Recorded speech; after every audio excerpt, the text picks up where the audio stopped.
Boa noite a todos.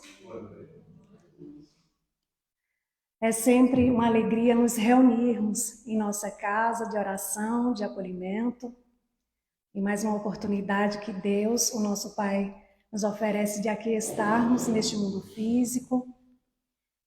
Agradecemos ao nosso Mestre Jesus as bênçãos do seu Evangelho em nossas vidas, que tanto nos consola, que tanto nos oferece os recursos para que possamos investir em nossa reforma íntima, no trabalho do bem, do amor, da caridade. Rogamos a Ele, o nosso Mestre Jesus, que envolva a todos nós, encarnados e desencarnados, em suas bênçãos de luz e de paz, alcançando aqueles que irão nos assistir ao vivo ou posteriormente pelas redes sociais. Que Deus e Jesus abençoe a todos. Meus queridos irmãos, na noite de hoje, nós vamos falar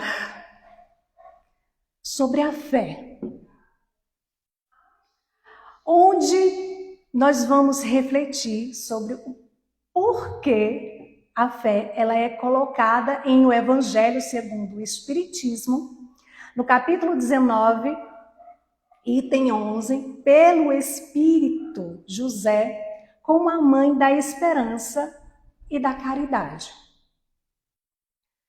E aí lembramos que o filósofo Mário Sérgio Cortella defende e está no seu livro Educação e Esperança que uma das coisas mais importantes na vida é justamente a esperança. A esperança do verbo esperançar e não do esperar. Eu espero que hoje o dia seja bom. Eu espero que as coisas se resolvam, que tudo dê certo. Isso é espera. Esperançar vem da palavra esperança, né? Que significa ir atrás, persistir, não desistir. Está na esperança ativa, porque ela tem uma ação. E aí o Espírito José, que é protetor do médium, foi protetor do médium que psicografou a mensagem do Evangelho, na introdução, logo no início da mensagem, ele afirma que a fé, para ser proveitosa, ela tem que ser ativa. Então, não é dizer, eu tenho muita fé, eu sou uma pessoa de fé, e eu tenho tanta fé que eu entrego tudo nas mãos de Deus, porque Ele sabe o que faz. Meus irmãos, vamos refletir aqui um pouco. Então a gente está encarnado para Deus resolver as nossas encrencas? Como costumamos dizer aqui no Nordeste, oxi, e é assim, é?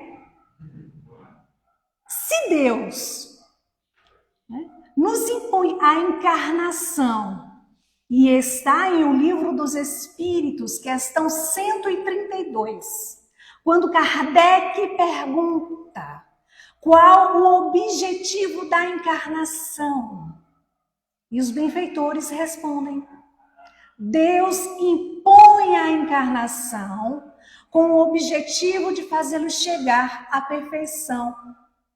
Que perfeição é essa?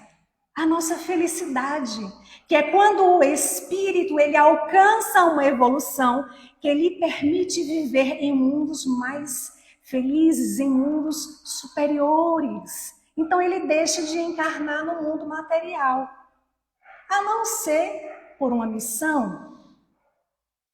Então, os Espíritos também nos lembram, nessa mesma questão 132 de O Livro dos Espíritos, que para alcançarmos essa perfeição, nós temos que sofrer todas as vicissitudes, ou seja, todas as montanhas das dificuldades da existência corporal.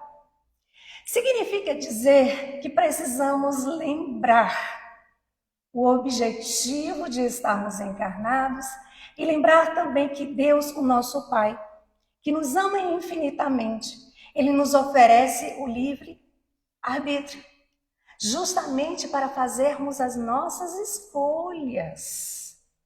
E não tenhamos dúvida, nós somos responsáveis pelo nosso futuro promissor, que vai depender das nossas atitudes no presente.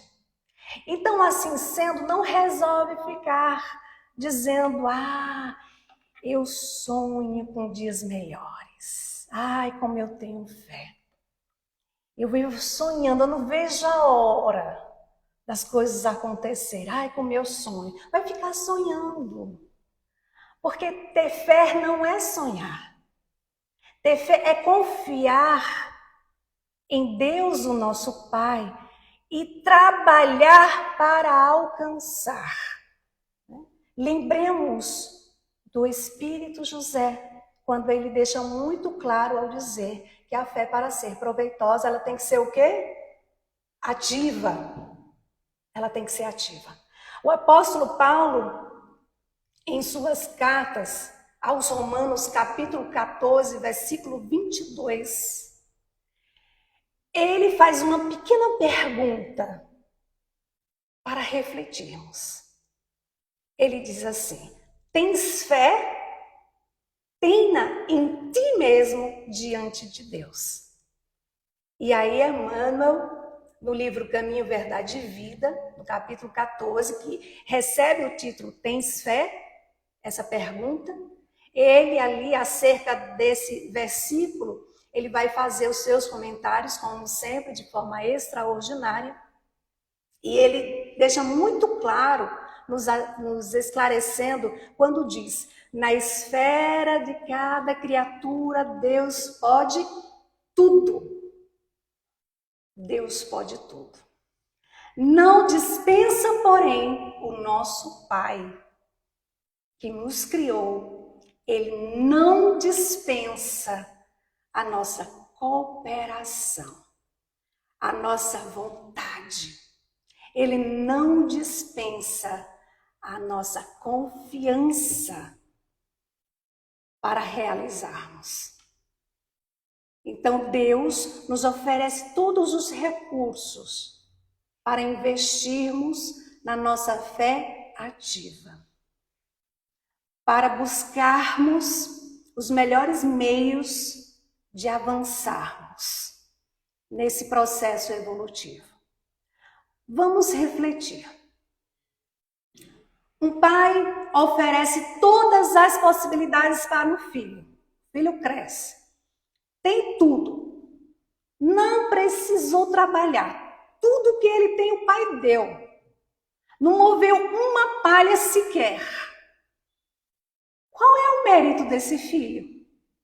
Isso falando, né, das coisas materiais. E das conquistas espirituais. E das virtudes. Pode um pai dizer assim: olha, meu filho, eu fui ali no mercadinho e aproveitei e comprei uma virtude da paciência, que eu vi que você está meio impaciente. Então eu comprei para você uma paciência, a virtude da paciência, aproveitei e comprei também a felicidade. Primeiro, a felicidade é uma conquista do espírito. Segundo, a virtude não se compra, ela se conquista. Como? Através dos testes que nos são colocados diariamente. E ali, passando por esses testes, a gente vai adquirindo, né, as virtudes. Como nós falamos da paciência, vamos aproveitar aqui um exemplo. Né? Nós, em outro momento, falamos desse exemplo, mas é oportuno lembrá-lo. Então amanhece um dia e aí a gente pede a Deus: meu Pai, dai-me muita paciência, Dá-me muita paciência que hoje o dia vai ser difícil, vai ser daqueles. Quer dizer, a gente já começa dizendo que o dia vai ser difícil. Olha a barreira que a gente coloca. Vai ser difícil. E aí começa a aparecer aquelas pessoas difíceis. Os testes. Mas a gente não vê como os testes. A gente pediu paciência. E aí a gente está atrasado. Sai de casa, o trânsito está daquele jeito. E aí o carro que está na frente está ocupando as duas faixas. E a gente faz um sinal, dá alerta, né? Vai para um lado, vai para o outro, e o carro não sai ali, fica ocupando as duas faixas. Quando a gente olha, o sinal vai fechar, ficou amarelo. Ele foi e a gente ficou. A gente fica tão feliz, não é?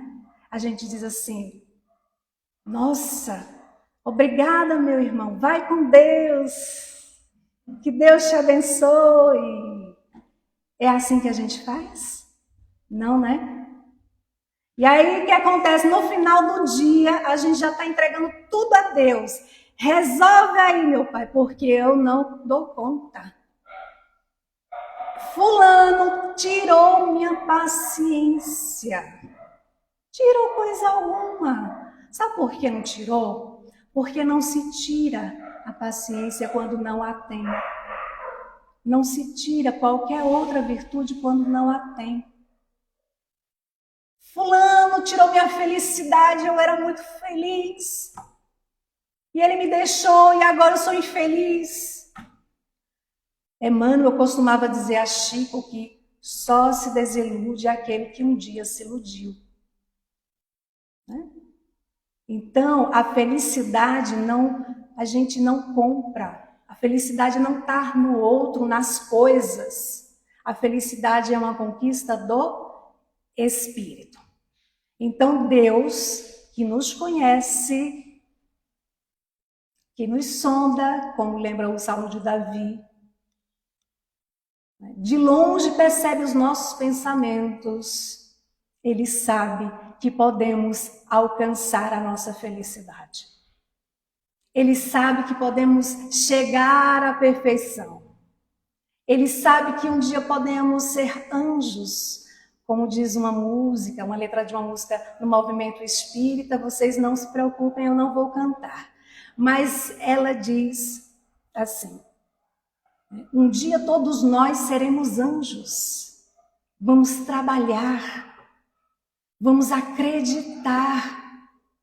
Então precisamos trabalhar mais, confiar mais, para alcançarmos essa perfeição. E Deus sabe que podemos sim melhorarmos se temos firme a vontade.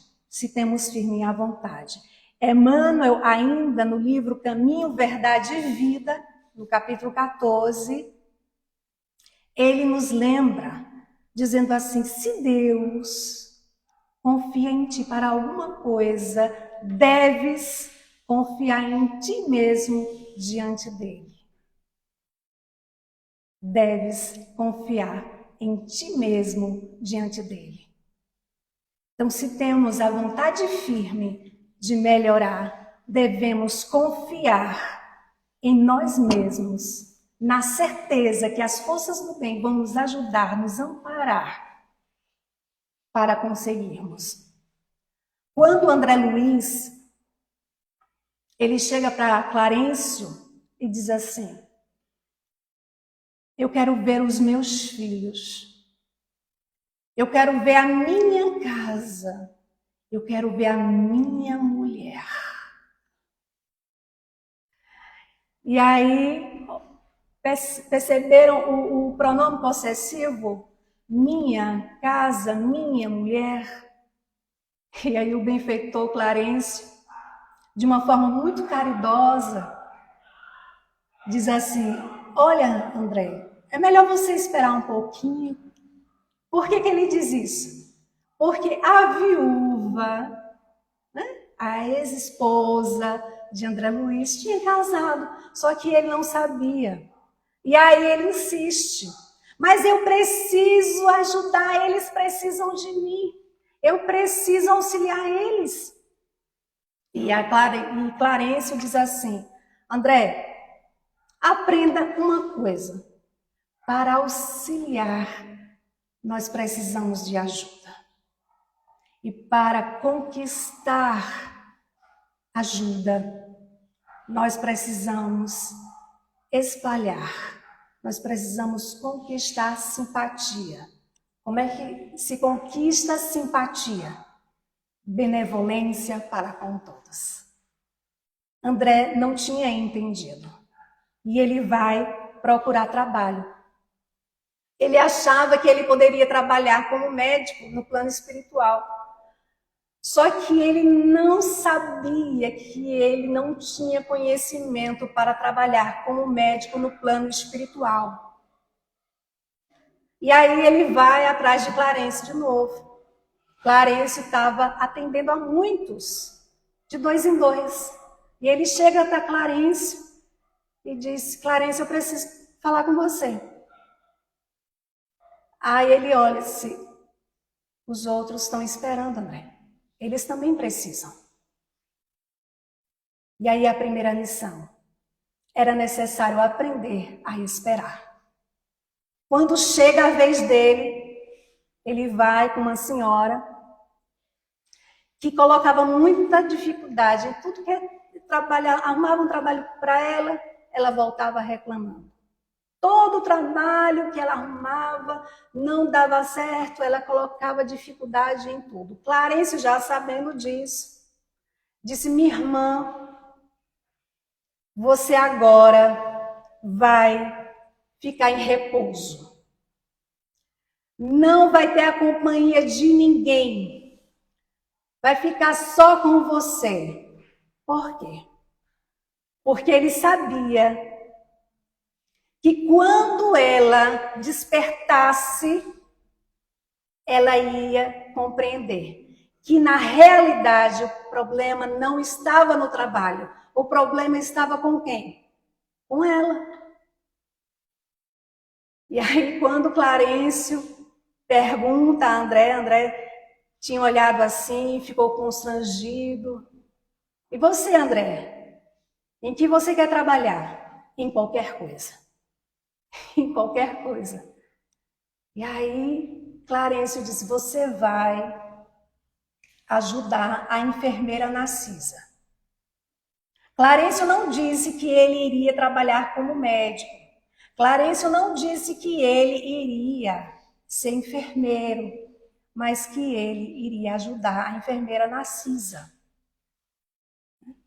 E aí, ficamos pensando, como agiria o orgulho humano? Eu, com diploma, passei tantos anos estudando, fiz várias especializações para ajudar uma enfermeira, mas André Luiz foi. E foi muito bem recebido por aquela doce senhorinha Narcisa. E ele se afeiçoou logo a ela. Ele teve ali que aprender a humildade, aprender a fazer os trabalhos mais simples. Ele se colocou à disposição para recomeçar. E ela percebeu isso. Ela percebeu também, se afeiçoou a ele. E depois de um longo tempo de trabalho, André Luiz recebe a permissão para visitar seu antigo lar. E ele estava todo feliz. Eu vou ver os meus filhos, vou ver a minha esposa. Quando ele chega lá, surpresa, tinha um outro homem lá. Né?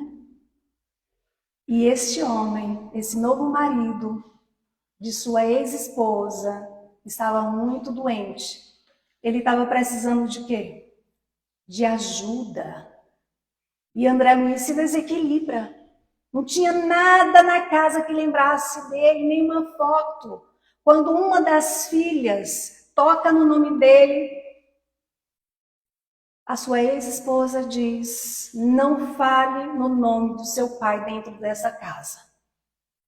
Eu não quero que toque no nome dele aqui. E aí, coitado do André, fica até tonto. Sai, vai para o jardim, perde o chão. De quem que ele se lembra? Narcisa, pelo amor de Deus, me ajuda. Lá vem Narcisa, chega rapidamente na crosta planetária. Qual era a lição de André Luiz? Conquistar simpatia, benevolência, indulgência, perdão das ofensas. Essa é a maneira de adquirir os intercessores em nosso favor. E Narcisa, então, olha para André e diz assim: meu filho, o que foi isso? Você está agindo como uma fera. Mas Narcisa, tem alguém no meu lugar, Narcisa. Claro, André, é alguém que Deus colocou para preservar a dignidade de sua esposa. É alguém que Deus colocou para preservar a integridade do seu lar, para cuidar dos seus filhos, e você deveria agradecer isso. É preciso aprender as primeiras lições de amor, André Luiz. E ele, igual criança, dizia: agora, o que faço? E Narcisa diz: agora nós vamos auxiliar o doente. E aí ela chama, né, os espíritos, umas entidades da natureza, que são espíritos que ainda não estão em fase da evolução humana. E eles recolhem ali as essências, ela faz uma mistura ali, prepara uma medicação para André Luiz dar ao doente. Sim, ele vai cuidar dele. E ele fica curado. André Luiz retorna à colônia, muito feliz, porque ele tinha ajudado, ele tinha curado, ele tinha devolvido a alegria para todos naquela casa. Então, é quando ele se sente em paz, quando ele sente que ali ele tinha que seguir adiante. Quando ele chega em frente à colônia Nosso Lar, em frente ali do portão, lá estava Clarencio, Narcisa, Lísias, um conjunto de espíritos em festas.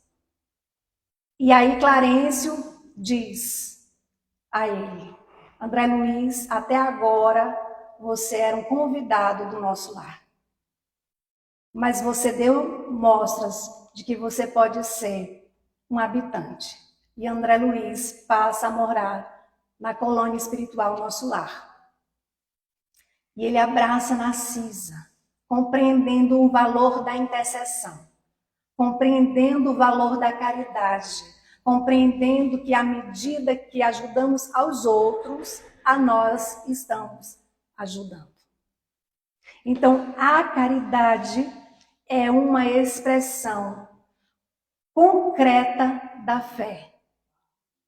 A caridade é uma expressão concreta da fé, pois é através dela que passamos a colocar em prática os ensinamentos do nosso Mestre Jesus. Através da caridade, nós aprendemos a aliviar o sofrimento do outro.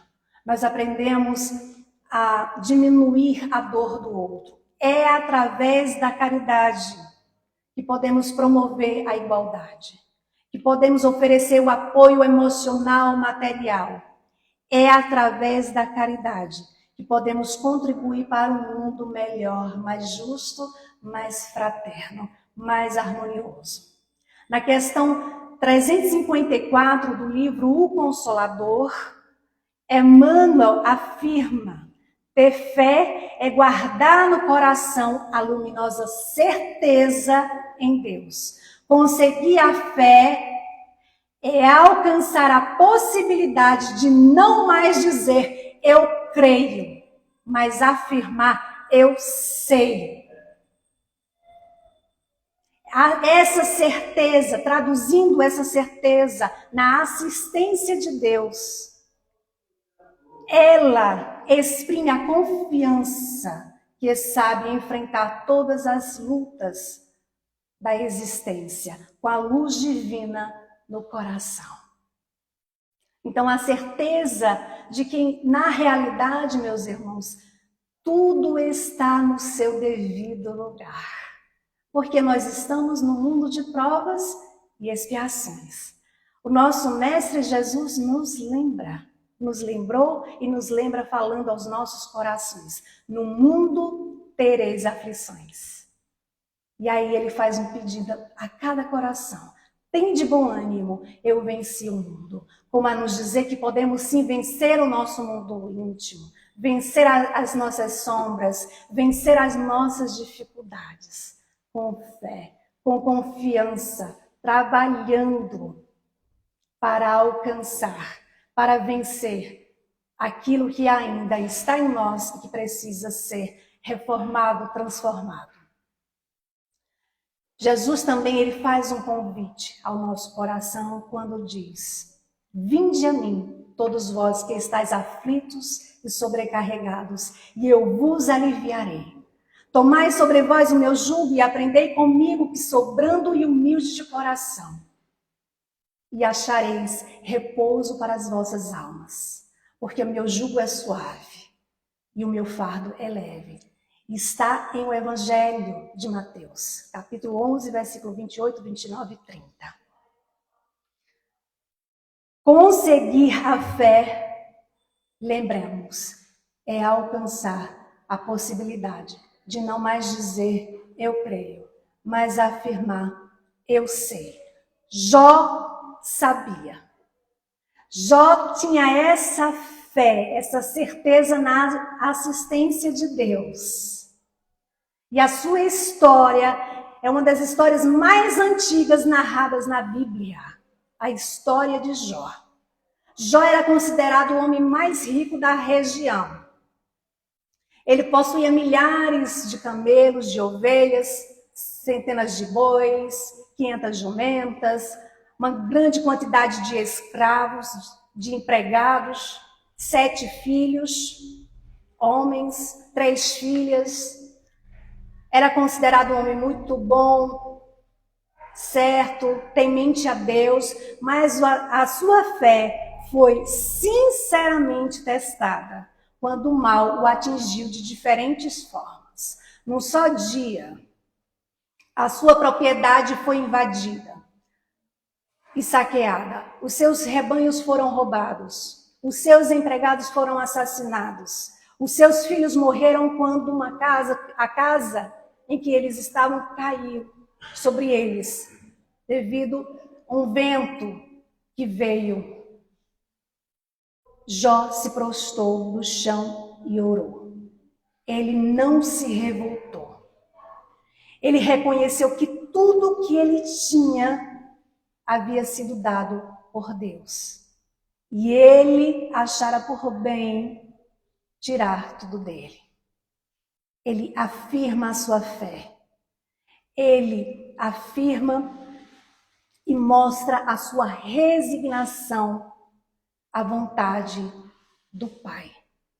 Mas os problemas não pararam por aí. O seu corpo foi tomado em chagas, a temida lepra. Sua esposa, atormentada, disse que ele tinha que amaldiçoar Deus e que tinha que morrer. Mas Jó permaneceu ali firme na sua fé. Ela, muito revoltada, deixou Jó. Foi embora, o abandonou.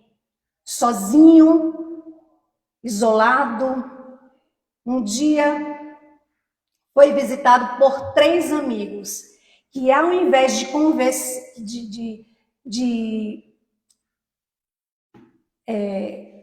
convencê-lo, de consolá-lo, aliás, tentaram convencer a ele que tudo que ele estava ali passando era porque ele tinha feito muitas coisas. Então Deus estava castigando ele. E ele reafirma a sua fé em Deus, a sua fé na justiça. Ele ora para que seus amigos não fossem castigados. Então, por sua fé inabalável, por sua paciência de tudo suportar, após um longo tempo, o Pai Celestial lhe restitui a saúde física e ele fica curado da lepra. E aí depois ele consegue reaver tudo que ele havia perdido em dobro. Casa-se, tem 10 filhos e termina ali a sua existência em felicidade. Por vezes, dizemos que tudo está bem quando a vida nos sorrir. Quando tudo parece estar sob o nosso controle. E aí tudo está bem. Mas basta que levemos uma topada, que algo saia do trilho, pronto. Por que comigo? O que foi que eu fiz para merecer? Jó manteve a sua fé nos momentos mais difíceis de sua vida, nos deixando o seu exemplo.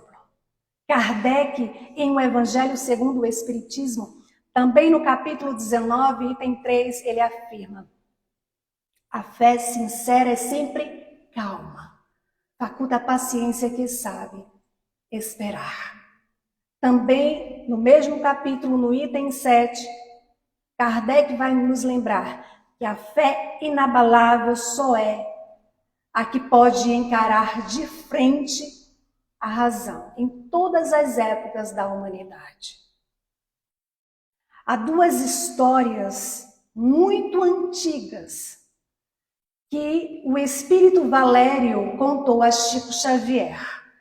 Essas histórias aconteceram no exterior. A de uma menina muito pequena que pede ao pai que ele explique o que é fé. E aquele pai passa o dia todinho pensando: como é que eu vou explicar a minha filha tão pequena o que significa fé?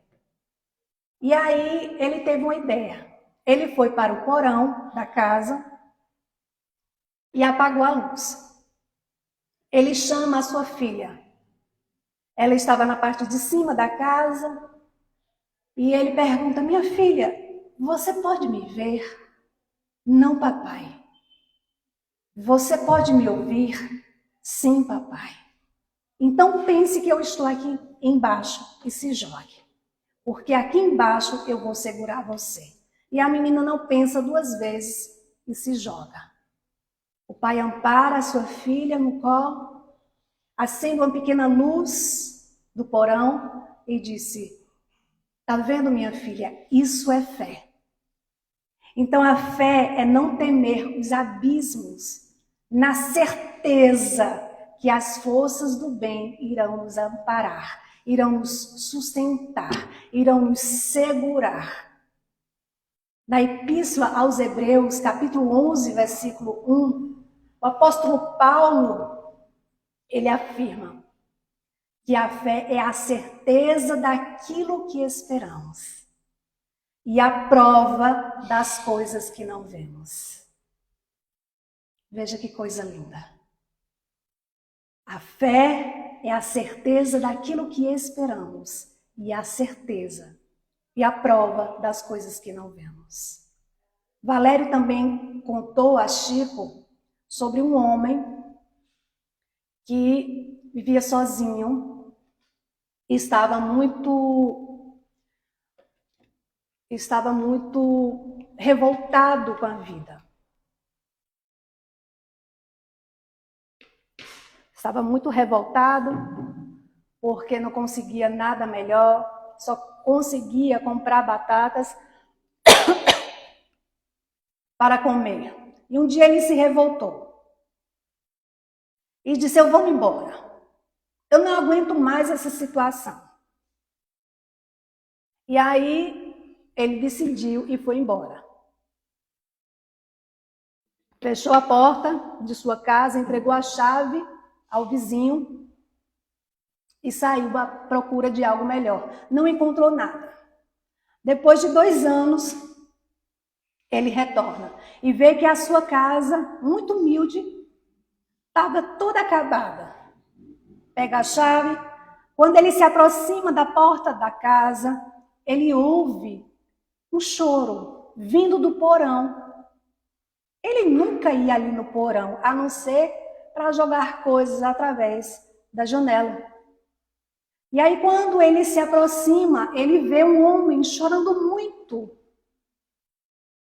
E ele, sem se identificar, diz: meu amigo, por que você está chorando tanto? Ah, porque eu sou o mais miserável de todos os seres que Deus criou. E aí ele se lembrou que há 2 anos atrás ele falava isso para ele, que ele era miserável. Ele se sentia o pior ser da criação de Deus. E aí ele diz: mas não é possível, deve ter alguma coisa que possa lhe ajudar. O homem estava tão magro, era só o couro e o osso. Não conseguia se movimentar direito. Ele disse: ah, o senhor não sabe. O homem que morava aí em cima, ele foi embora tem 2 anos. Ele só comia batatas. Ah, mas se ele só comia batatas, ele fez muito bem ir embora. Não, o senhor não sabe que é justamente que eu me alimentava das cascas de batatas que ele jogava aqui no porão. Então, meus irmãos, a história de Valério nos convida a refletir que, nos momentos mais difíceis, vamos lembrar de que há pessoas em situações muito mais difíceis do que as nossas, precisando justamente da nossa ajuda, do nosso amparo. A fé, a esperança, a caridade são consideradas virtudes essenciais na jornada espiritual, pois ajudam a desenvolver o amor ao próximo, a confiança em Deus e a certeza, a perseverança de continuar diante de toda e qualquer dificuldade, na certeza do amparo celestial. Certa vez, Francisco de Assis saiu em viagem com um frei. Era inverno. Em certo momento acabou a comida, acabou a bebida e eles estavam ali quase congelando no meio da neve, mas tinham chegado em frente ao mosteiro. E aí Francisco bate lá na porta do mosteiro. Lá vinha um frei. Era um frei que fazia pouco tempo que estava ali no mosteiro. Ele se aproxima do portão e pergunta: quem é? É Francisco de Assis. Que Francisco o quê? E entrou. E aí o frei começou a chorar. Meu Deus, nós vamos morrer, nós vamos morrer. Quando olhou para o lado, estava Francisco pulando na neve, como criança. E disse: meu Deus do céu, será que ele tem dupla personalidade? Pai Francisco, acabou a comida, acabou a bebida, nós estamos quase congelando e o senhor está aí pulando de alegria. O senhor não entendeu? Nós vamos morrer. Não, eu esperei a minha vida inteira por esse momento. E aí o frei, coitado, ficou desesperado. Para quê? Para morrer? Não, porque agora nenhum ser humano pode me ajudar. Eu estou 100% na mão de Deus. E o Frei, coitado, morremos. E aí começa a chorar, vem o chefe, se aproxima do portão. É Francisco? Sou eu! Aí abre a porta. Sou Francisco, você me desculpa, o Frei era novato, mas vamos entrar. Isso é para dizer, meus irmãos, que quando depositamos 100% de nossa fé, de nossa confiança em Deus, nada tememos. A fé é mãe da esperança, porque com ela encontramos as forças para enfrentar as dificuldades da vida. Diante de toda e qualquer adversidade, nós temos a certeza de que há um propósito muito maior. E que Deus, tudo acontece de acordo com a vontade de Deus, o nosso Pai. E a esperança, ela nos impulsiona a seguir em frente. E nos momentos mais difíceis, ela nos ajuda a confiar no futuro promissor. E esse futuro promissor nos reserva, não tenhamos dúvida, oportunidades, nos reserva aprendizado, porque todos nós estamos neste planeta Terra, neste planeta escola, governado pelo nosso Mestre Jesus. Todos nós somos aprendizes, com o objetivo de passarmos de ano a cada encarnação, de nos elevarmos na direção de Deus, o nosso Pai. Então compreendemos que a fé é mãe da esperança e da caridade, como também é o caminho de nossa evolução espiritual. E também é construção de um mundo melhor, mais justo, mais fraterno, mais harmonioso. Não tenhamos dúvida, a doutrina espírita, ela lembra a cada coração aqui presente, a cada coração que está nos acompanhando ao vivo ou que irão nos acompanhar posteriormente. Ela nos lembra a importância de cultivar a confiança em Deus. O Espiritismo nos lembra a importância de agir com mais amor diante de toda e qualquer situação, oferecendo mais amor a todos os nossos irmãos de caminhada. O ano de 2023 está se encerrando. Que possamos refletir sobre as nossas ações, que possamos nos colocar receptíveis para um novo aprendizado em 2024 e que possamos estar mais confiantes em Deus, o nosso Pai, lembrando sempre que Ele nos ama infinitamente e que Ele quer a nossa felicidade, mas que Ele não dispensa, porém, a nossa cooperação, a nossa vontade firme e sincera, a nossa confiança para realizar. Sigamos todos em paz. Gratidão a todos. Muita paz.